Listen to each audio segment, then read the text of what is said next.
Welcome to the Epic Success Podcast. I am your host, Dr. Shannon Irvine. Today, I have such a treat for you. Joy Foster from TechPixies is with us today, and she's going to be sharing with you her journey of entrepreneurship, the ups, the downs, but truly how when she started leaning into training her brain to transform her business, how everything shifted. And I'm excited for you to listen to Joy because first of all, she's a powerhouse. She's really changing people's lives in her business. And like you, she has a big dream and a big vision, and she wants to see it come to pass. And she's making it happen. And the reason why is because she's been willing to slow down to speed up, to truly lean in and train her thinking so that she can think like a seven-figure entrepreneur so that she can become one. So I'm excited to welcome Joy to the podcast. Welcome. Thank you. I'm excited to be here. I'd love for you to share a little bit about your business, what you do, and who you help. So TechPixies is all about helping women to find their confidence with tech, because a lot of women are afraid of technology. We start with social media. It's kind of the low-hanging fruit, but it's also probably one of the most powerful tech tools that someone can use these days. So it's all about helping them learn how to use social media professionally in order to return to work, change careers, or start a business. And we do a ton of mindset work. I like to kind of tell my students after they're in our program that I kind of tricked them into thinking they were going to learn about social media when it's really about the mindset and the underlying beliefs that you have about yourself that really help you use those tools to their greatest effectiveness. Yeah, I love it. And she's changing lives through her program. So I'm excited that she's sharing her genius with us today. I would love for you to break down for people kind of what was going on in your world. It's so common that high performing, like change agent type entrepreneurs will get stuck with one small story that holds them back, and it keeps them a little bit chained back from the success that they're wanting. So I'd love for you to chat about what you were doing. You were having success. You were doing ads. You were running launches. So it wasn't like you were just getting started. You weren't. But there was a bigger thing that you wanted to get to that you weren't quite being able to. I'd love for you to chat about that and chat about what made it change. Well, I think it's really interesting because as I was just telling you that bit about the mindset stuff, I think I hadn't fully tapped into my own mindset. So I knew mindset was important, and I knew helping women kind of cross that bridge from not believing themselves to believing themselves was essential to their success. But yet, in some ways, I felt like I'd never crossed that bridge myself. And I have spent my whole life, when I was a little girl, my dad used to say to me, like, what do you want to be when you grow up? And I would say, I want to be the best in the world at something. And I genuinely meant that. Like, I genuinely wanted to be the best in the world at something. And I tried so many things. I was a rower. I was an archer. I was on the United States archery team. I trained at the Olympic Training Center with some of the best coaches in the world. I had this vision of being the best in the world. And my dad used to say, even the best in the world have days when other people beat them, and you're not, so he was always kind of great at kind of, saying that, yes, you might be the best in the world for that one day, but that's just that one day. Like, you've got to find satisfaction somewhere else. And I think I always struggled with that. And I think high achievers, high performers always struggle with that. And I think the reality is it's like the universe. It continues to expand all the time. And, and I think as humans, when we accomplish something, we're always like going for the next thing and then the next thing and the next thing. And I think one of the biggest things, to be honest, was starting to celebrate the small wins and starting to realize that actually, if I could get those serotonin, dopamine hits off of the daily things I was doing, I was going to start realizing that actually I was successful before I was successful, and started to feel what success felt like, because I think for a very long time, I was never successful enough. And everything that I tried, everything that I did, and I was always going for big goals. Like, I wasn't going for little ones. When I picked up an archery bow for the very first time in an archery shop, I said to the guy, bless his heart, he's passed away now, but he didn't laugh me out of the shop. But I said to him, I want to go to the Olympics at as an archer, and I'd never even shot a bow before. That's the way my brain thinks. Yeah. And it's always to the top. And so, when you're talking about an online business or any kind of business, it was always, it wasn't always that way. It's become that way because now I see the power of what you can create and how you can create it. And I've had some incredible mentors. So I think, celebrating the small wins, but I learned that from all these wonderful mentors, including yourself. But I had some serious breakthroughs I had to go through. And one of those was around the money mindset. And, I think I had to separate success from achievement. I had to separate success from, and to be honest, I never equated success and money because I actually had a money story. If I'm being really honest, I was embarrassed by money. I grew up in a neighborhood, and this story has become so clear since I've started working with you. I grew up in a neighborhood where the community I lived in, the neighborhood in the community was the nicest neighborhood in the full community. And so in a town of 12,000 people, this was a teeny community of, let's say, at the time, maybe 500 people. And that was the wealthiest people in that area. And my dad used to drive me to school sometimes. And it's like I almost made him take me at 6 o'clock in the morning when no one could see him dropping me off, because the more I think about it, the more I realize, like, the looks that I got by being dropped off in a nice car, or the assumptions that the kids at the school made because I lived in the neighborhood that I lived in.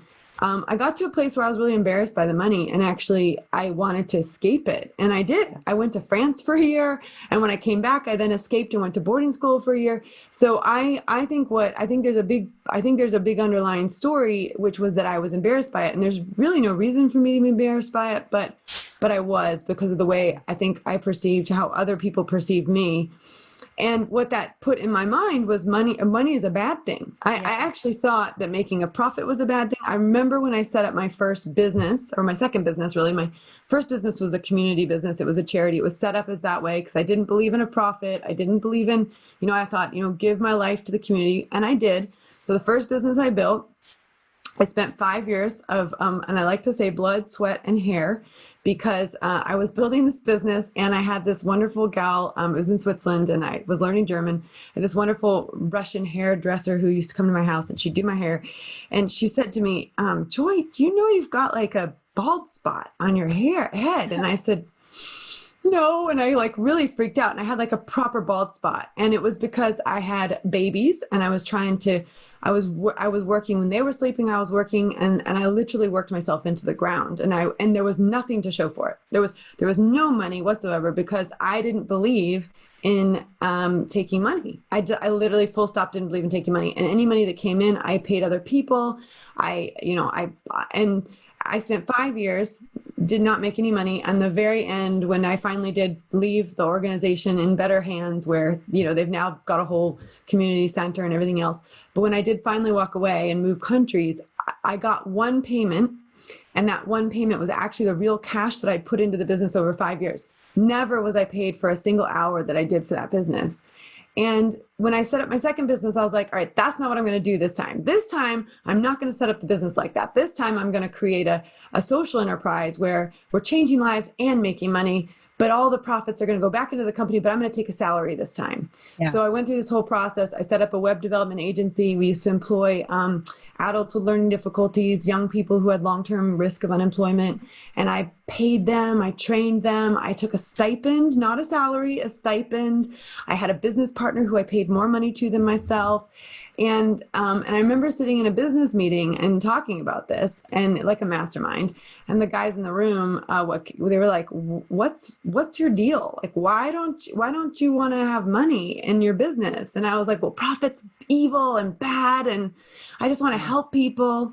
And so, they helped me make some decisions about money that moved me along, but I still hadn't fixed the problem. And so, like many people, I pivoted and did another business. I mean, I think it's so funny. I see this so clearly now.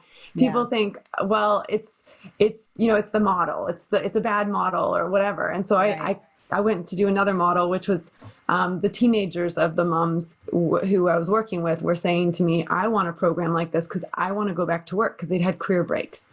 So I did have enough clout in the community and in the neighborhood, in the area that I lived in, to kind of pull some strings and say, I need some funding for this. I'm not going to start this off my back or my hair, because I was kind of done losing my hair over these things. And so the friend of mine, Tony Hart, he said, yeah, I've got a fund, and you can, that you should apply for. And so I applied for it and was able to get the money to launch the business. And the goal was to help 12 women back to work. And quite frankly, it was amazing. We got these 12 women back to work. We've had a huge amount of success. I mean, now we've had over 450 women go through our program. We've had over an 84% success rate of helping women return to work, change careers, or start a business. We've launched a membership. I mean, we have had a lot of success, but in that story has been a lot of near failures. And one of the big near failures was when the business nearly went under. When I had 100 women in the program, we'd been profiled by the Prime Minister on national television. I'm in the UK. But I got to a point where I was physically exhausted again. I had no money to show for it. And I really felt like I could walk away from the business with no debt, having helped 100 women, or I could soldier on and keep going. And I had a friend who listened to me pitch about the business, and she said to me, I believe in you, and I believe in what you're doing. And I think that's all I needed to hear. Yeah. And I did have to lay a lot of people off who were working for me to keep the business going. But they all said to me, I believe in the business, whatever you do, just figure it out, keep the business going, you're changing lives. And I just lived in this world of never quite figuring it out and never understanding that the money mindset was like the number one problem in this whole story, that actually whatever I was going to do in life was never going to work out until I figured this out. And that's when I found you. That's awesome. That's awesome. Everything changed. Can we just be really clear on that? I love it. I had a lot of tools, but you were the most important. So let's dive into that. Like, what shifted for you? What was it like versus just trying harder or just trying to outwork it or outrun it, which is what we do as entrepreneurs, right? Just hustle past it, just pretend like it doesn't exist. And you slowed down long enough to truly jump in and unpack the story and start to truly prime in. We call it brain priming in our community, but prime in a story that aligns with what you actually wanted versus what was in there. So just, if you don't mind just sharing kind of that experience and what you did that was a big, bold move that kind of shifted everything. Yeah, so I had two mentors that came before you. One was Amy Porterfield, which I know a lot of your audience will know. I did Digital Course Academy. That gave me the foundation for how to build a course online, right? That was really important. I think I had put out a course. I like to describe it like I got all the way to the South Pole and then I died and couldn't come back. Mm-hmm. I put this course out and I created it and it was done all the wrong way. So the very first piece I did was learn from someone who knows how to build an online course. Right. So I did that. Yeah. And then in learning from her, I then found out that actually one of the things that can accelerate your growth are Facebook ads. Right. And I was very scared of Facebook ads, like really scared of Facebook ads. And if you want to learn about that, I have a podcast about that with Rick.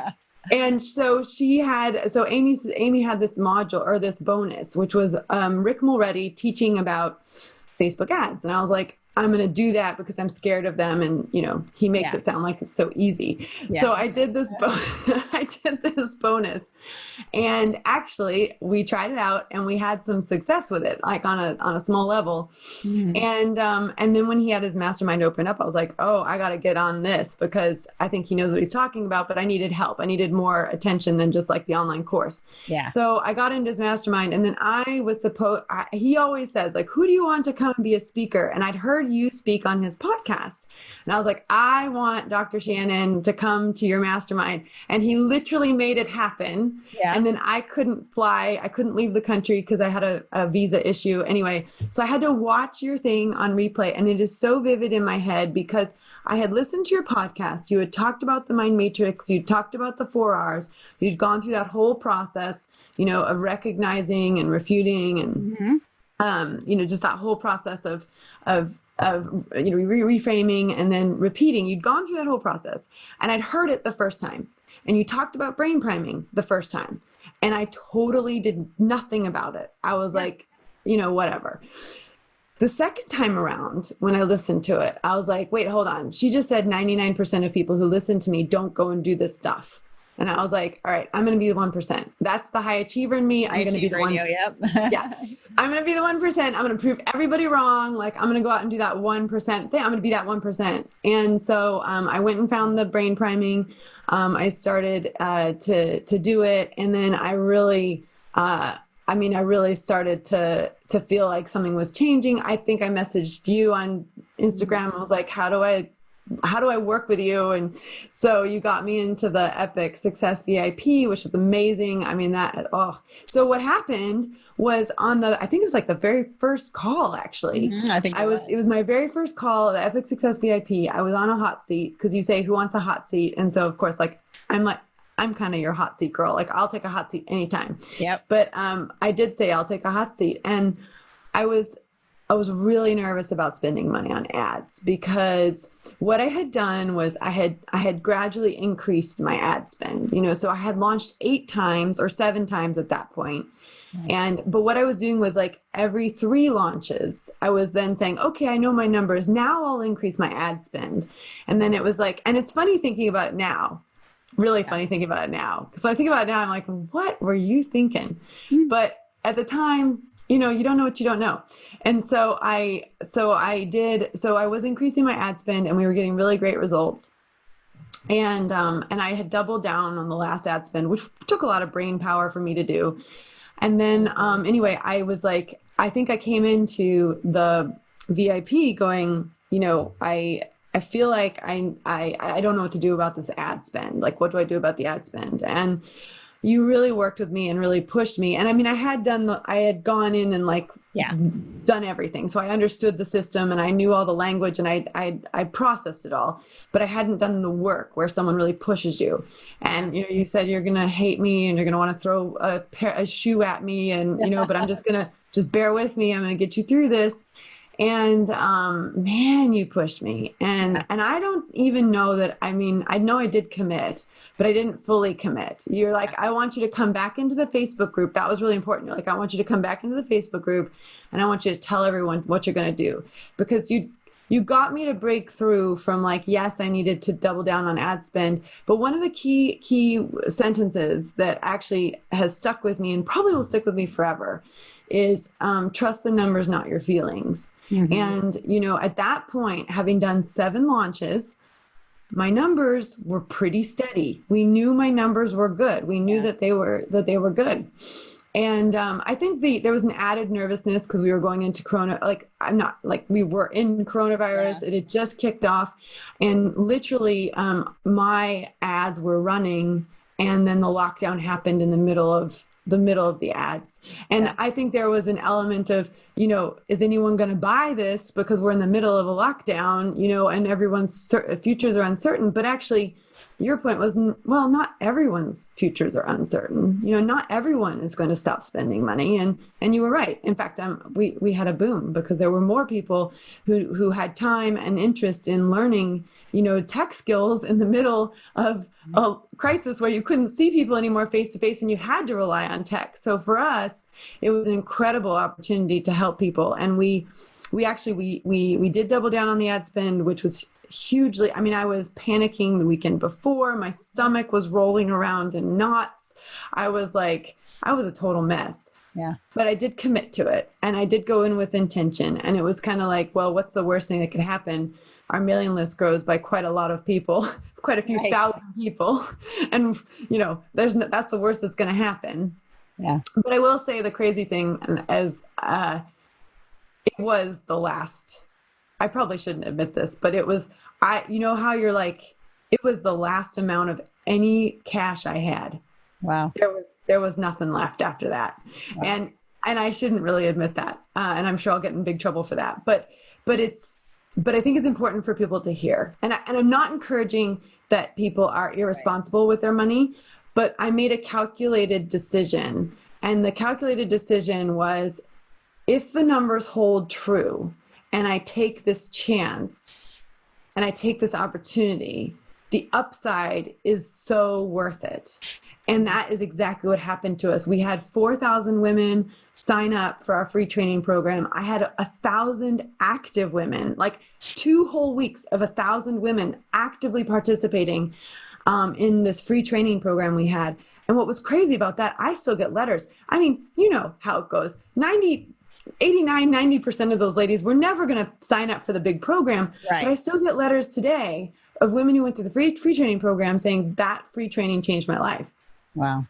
And then, of course, there was a smaller group of women that did pay to go on to our bigger program. It was the best launch we've ever done. It really set the tone for where we're going in the future of our company. And and for me, I have to say, when the cart closed that day, and when we had all those women, who not only over 900 women whose lives we changed through the free program, and over 100 women in this cohort, there's something magical happened. And it was just like, I felt like I arrived, like I became the person I always thought I was going to become.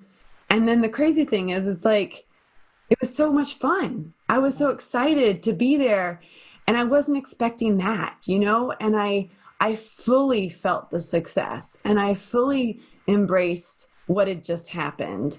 And I just think, like, I think about the 2 weeks before and then the 2 weeks after, and just like how that one to go all in, no matter the risks, because in my heart of hearts, I knew the numbers. Yeah. It was so pivotal. And I don't know where we would be if I hadn't made that decision, but thank goodness. And actually, this is a moment where I would probably say, thank God. I'm always careful about using that word, but I do feel like God was there and knew what I wanted. And the funny thing is, I always wanted 1,000 paying women in my program, or 1,000 women. That's what it was. I wanted to help 1,000 women. And I kind of laugh because it's like, maybe I should have said to God, I wanted 1,000 paying women instead of 1,000 women. Because I had a little joke with God afterwards. It's like, when I said 1,000, I meant 1,000 paying. But at the end of the day, it was, we were able to touch 1,000 women's lives in the heat of a crisis, in the middle of a crisis. And it was just such a special, magical thing. And that is a life-changing moment for me, for every part of my life. And I just feel blessed. I feel lucky. I feel, I feel like I leaned into bravery. And, that for me, I've got a sign behind me that says, be brave. You can't see it on the podcast. Obviously you're listening, but I have a sign that says, be brave. Our hashtag is be brave and sparkle. It's so funny because I pick a word every year for the business. Mm-hmm. Usually in around December, as I'm praying over the business and what we're going to do in the next year. Like, I had no idea Be Brave was about me. I always pick the word for the women. So we've had, bring back the sparkle. We've had sparkle and thrive, stop surviving, start thriving, which was a little bit about me. But this year, that word, be brave, like, it really applied to me. It was, you've got to be brave, and you've got to make brave decisions because, it's the way you got to go. It's the most important thing you can do is invest in making brave, bold moves, because that's how you change the world and make it a better place. And at the end of the day, that is my life's mission, is to make the world a better place. Oh, I love your story so much. What would you say? We're going to wrap up here and we'll share how people can connect with you. But I would love for you to speak to people that are resonating with the old Joy, the Joy who was scared, who wanted to be safe, who was taking very calculated risks, that was making sure that they didn't make mistakes and all of those things. What would you say to her as she's sitting there thinking, will this ever happen for me? What would you encourage her to do? Well, I would say what someone said to me when I was trying to make a very big decision in the business. So if we go back to that point where I thought I could walk away or I could take the next step. And I heard this woman at a lunch say to a whole bunch of women who were, various stages in their businesses and careers. She said, if I can give you one piece of advice, it would be to jump and the net will be there. Yeah. And when she said that, I was in the middle of trying to make a decision. And she said that with such conviction that I thought, I'm going to do it. I'm going to jump and we'll just see if the net's going to be there. And, I think with experience and with time, you find out that the net is there, and that when you are making these leaps, there's going to be resistance. There's going to be a lot of negative thoughts. There's going to be a lot of discouragement internally. And if you can, and I would say fight through them, but actually once you've got your tools, you don't need to fight through them. It's like, that's the beauty of your tools, is that the fight is gone. It's all done with the brain. It's all done in a way that you rewire the brain, and you suddenly wake up and I'm not joking when I say this. I'm not joking when I say this. You suddenly wake up one day and you go, you're like a different person, because the brain is you've done the work with your brain to get it to shift. And that's, when I say jump and the net will be there, I mean it, but I also mean like equip yourself, work with people like Dr. Shannon, because she spent her life understanding how you can hack your brain for success. Yeah. And I tell you what, she knows how to hack your brain for success. And I am definitely the recipient of that wonderful gift. So thank you very, very much. Oh, you're welcome. It's fun to see you sparkle. It's fun to see it. I'd love for you to share with the audience how they could connect with you and TechPixies. And of course, we'll put it all in the show notes for everybody as well. Yeah, we're at techpixies.com. And of course, we're on all the social medias, because that's what we teach, at TechPixies. Awesome. As we're wrapping up, what is possible for you, Joy, now that your brain believes in your success?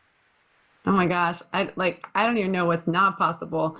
I think the thing for me is now I've got, just like anything, every time you accomplish something, then you've got to kind of readjust and then say, what am I going to accomplish now? And I think for me, the number one goal is to get back to my family. I've spent a lot of time the last 12 years away from my family trying to make something work. And now I know that I don't have to work that hard. I just got to work on the brain, and the rest of it will come into place. And that's already happening. I'm already spending way more time with my family than I have been before. And, and I'm coming back to the people that matter the most to me, and to the people who I'm doing this whole thing for in the first place. But I'm learning how to shut off work and turn on family, and I'm learning how to, to really separate the two. And so, yeah, for me, it's, to be honest, the business is going to grow. I know that. I feel really excited about the future of the business. And now it's about replacing me in the business, like finding, hiring people that can take stuff off my plate so that I can, actually go back to like a normal week, like 20, 30 hours, and also be a mom and a wife, instead of doing, 60, 70, 80 hours, that's important to me. So my next goal is more about taking care of me. Because in a funny way now, I feel like the stress and the pressure of the business taking care of itself is starting to happen. It's starting to relieve quite a lot, and really it's relieving because I'm thinking about it differently. And now I've got to focus on other things that matter to me, which are little human beings who who love and adore me, and who I love and adore and want to spend time with, and my wonderful husband, who, quite frankly, has made all of this possible for me by being able to be available to my children, so that I could focus on the business. And what a beautiful thing when it comes full circle like that, and you can actually truly be with the people that you're doing it all for. So Joy, thank you for coming on the podcast. I appreciate it so much. Oh, I feel really honored to be here. Just really honored to be here. Thank you. And thank you for what you've done for me. Thank you for, and I will say one thing, there might be someone listening who has a very strong grounding in faith, and doesn't know how you can reconcile science with faith. And I just want to say, if that's you, Dr. Shannon's the right place to be, because that was me. My faith runs through what I do very, very strongly, and I needed to find someone who could help me on the science side, the brain-based science side, but also lean into my faith. So I know that's not everybody, but that might be a message for someone. Oh, I love it. Thank you, Joy. Thank you so much. And thank you for being with us this week on the Epic Success Podcast. Please let us know if this resonated with you. Tag both Joy and I on social and let us know your biggest takeaway. And in the link below, there is a link to sign up for our upcoming The Unleashed Entrepreneur video series. It is an entrepreneur up-leveling of your mindset video series where we're literally handing you the blueprint to the brain-based process that Joy used to truly transform her life and her business. And so I can't wait to invite you to that. It's going to be an amazing video series. Big transformations are going to happen through it and big up levels. And I can't wait to see you in there. And we will see you next week on the Epic Success Podcast. Bye for now.